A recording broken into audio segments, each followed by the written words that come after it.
வணக்கம் ஸ்டூடெண்ட்ஸ். 10ஆம் வகுப்பு கணிதத்துல இயல் 3 இயற்கணிதம் அதுல எடுத்துக்காட்டு 3.2 இன்னைக்கு பார்க்க போறோம்.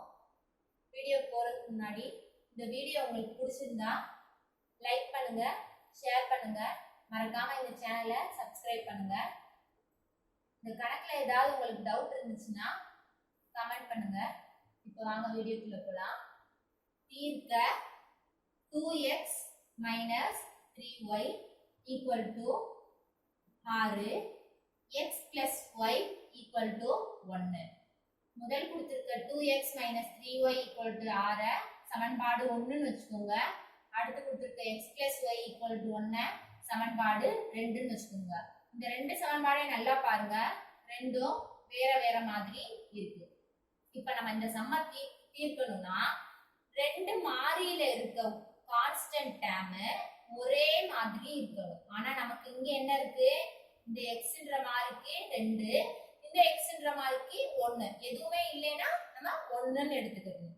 அப்ப சமன்பாடு 1ல இருக்க x ஓட மாறி 2 சமன்பாடு 2ல பெருக்கணும். அடுத்து சமன்பாடு 2ல இருக்க 1ன்ற மாறிய சமன்பாடு 1ல பெருக்கணும். அதான் நம்ம இங்க போட்டுருக்கோம். சமன்பாடு 1 1ஆல பெருக்குங்க, சமன்பாடு 2 2ஆல பெருக்குங்க. அதாவது முதல்ல இருக்க இங்க இருக்க நம்பரை தான் நம்ம பெருக்க போறோம். அதாவது இங்க இருக்க நம்பர் இங்கேயும், இங்க இருக்க நம்பரை இங்கேயும் பெருக்க போறோம். அப்ப சமன்பாடு 1 1ஆல பெருக்குனா என்ன வரும், அதே உறுப்பு தான் நமக்கு வரும். 2x 1ஆல பெருக்குனா 2x minus 3y equal to 6 அதே தான் வரும். ஆனா சமன்பாடு 2 2ஆல பெருக்கும்போது நமக்கு கொஞ்சம் பெருக்கும்போது அந்த சமன்பாடு கொஞ்சம் மாறி வரும். இப்போ x 2ஆல பெருக்கும்போது 2x, இந்த y 2ஆல பெருக்கும்போது plus 2y, இந்த 1 2ஆல பெருக்கும்போது 2. இப்போ நம்ம என்ன பண்ண போறோம்னா, இதுதான் இங்க இருக்க முக்கியமான பகுதி, நல்லா கவனிங்க. குறிய மாத்த போறோம். அதாவது சமன்பாடு 2ல இருக்க உறுப்புக்குள்ள குறிய மட்டும் மாத்தணும். சமன்பாடு 1 அப்படியே இருக்கட்டும். சமன்பாடு 2ல என்ன இருக்கு, 2x. 2x முன்னாடி எந்த சிம்பலுமே இல்ல, எந்த குறியும் இல்ல. இல்லைன்னா என்ன அர்த்தம், எந்த குறியும் இல்லைன்னா பிளஸ் இருக்கதா அர்த்தம். அப்ப பிளஸ் இருந்தா நம்ம அதுக்கு ஆப்போசிட் குறியான மைனஸ் போடணும். அடுத்து பிளஸ் 2y, அது மாதிரி பிளஸ் இருந்தா ஆப்போசிட் குறியான மைனஸ் போடணும். இங்கேயும் எதுவுமே இல்லைன்னா பிளஸ் இருக்கதா அர்த்தம். இந்த பிளஸுக்கும் ஆப்போசிட் குறியா மைனஸ் போடணும். ஏன் அப்படி மைனஸ் இங்க இருக்க குறிய மாத்தினாதான் நமக்கு தீர்வு கிடைக்கும். அதனால சமன்பாடு 2ல இருக்க உறுப்புக்கு எல்லா உறுப்புக்கும் குறிய மாத்திருங்க மறக்காம. அப்ப சமன்பாடு 1ல plus 2x இருக்கு, சமன்பாடு 2ல minus 2x இருக்கு. அப்ப என்ன செஞ்சிருங்க, ரெண்டையும் அடிச்சிருங்க. ஏன்னா பிளஸ் 2 மைனஸ் 2 0, அதனால இங்க 0 போடாம ரெண்டையும் கேன்சல் பண்ணிருங்க. 0னா வேல்யூ கிடையாது. அடுத்து இங்க -3y இருக்கு. இப்போ நீங்க நல்லா கவனிக்கணும், +2y நீங்க எடுத்துறாதீங்க. இந்த சிம்பல் +2 மறந்துடுங்க. அப்ப நமக்கு எந்த சிம்பல் எடுக்கணும், கீழ இருக்க மைனஸ தான் நம்ம எடுத்துக்கணும். அப்ப இங்கேயும் மைனஸ், இங்கேயும் மைனஸ். அப்ப 3ஐயும் 2ஐயும் கூட்டுங்க. 3 2 5 கூட்டி அந்த மைனஸ் அப்படியே போட்டுங்க.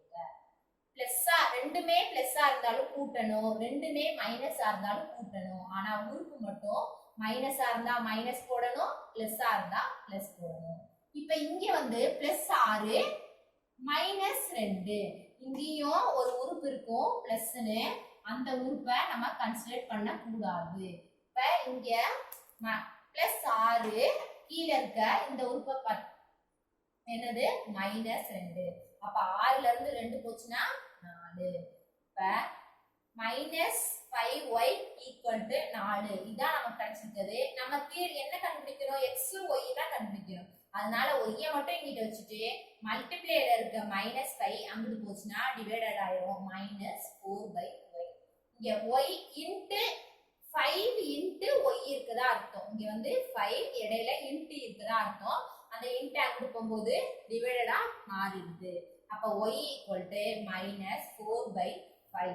இப்போ நமக்கு y கிடைச்சாச்சு.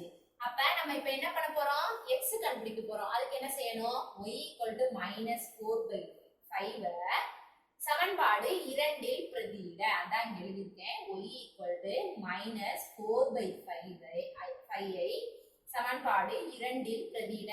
இப்ப நீங்க கேட்கலாம், ஏன் 1ல பிரதியிடக்கூடாது? 1லயும் பிரதியிடலாம், நமக்கு எந்த சமன்பாட்டிலையும் பிரதியிடலாம். ஆனா உங்களுக்கு எளிமையா இருக்கணும்ன்றதுக்காக நம்ம சமன்பாடு 2ல பிரதியிடுறோம். ஏன்னா சமன்பாடு 2 சின்னதா இருக்கு, சமன்பாடு 1 கொஞ்சம் பெருசா இருக்கு. அதனால சமன்பாடு 2இல் பிரதியிடணும். 2இல் பிரதியிட்டா x plus y equal to 1. இப்ப y இருக்க இடத்துல minus 4/5 அப்ளை பண்ணுங்க. அப்ப x minus 4/5 equal to 1. இந்த minus 4/5 அந்த சைடு போகும்போது என்னவாகும்? பிளஸ் ஆகும். அப்ப 1 plus 4/5. அப்ப x இங்க என்ன செய்யணும்? குறுக்கு பெருக்கல் பெருக்கணும். 1 ஓட 5 பெருக்கினா 5 plus 4 9. இந்த 5 அப்படியே கீழே போட்டுருங்க. அப்ப x equal to 9/5 தான் ஆன்சர். இப்ப சமன்பாடு 1ல பிரதியிட்டால் நமக்கு இதே ஆன்சர் கிடைக்குமான்னு நீங்க கேட்கலாம். நீங்க பண்ணி பாருங்க, கண்டிப்பா இதே ஆன்சர் தான் உங்களுக்கு கிடைக்கும். இப்ப நமக்கு கிடைச்ச ஆன்சர் என்னது? x equal to 9/5, y equal to minus 4/5. Thank you students.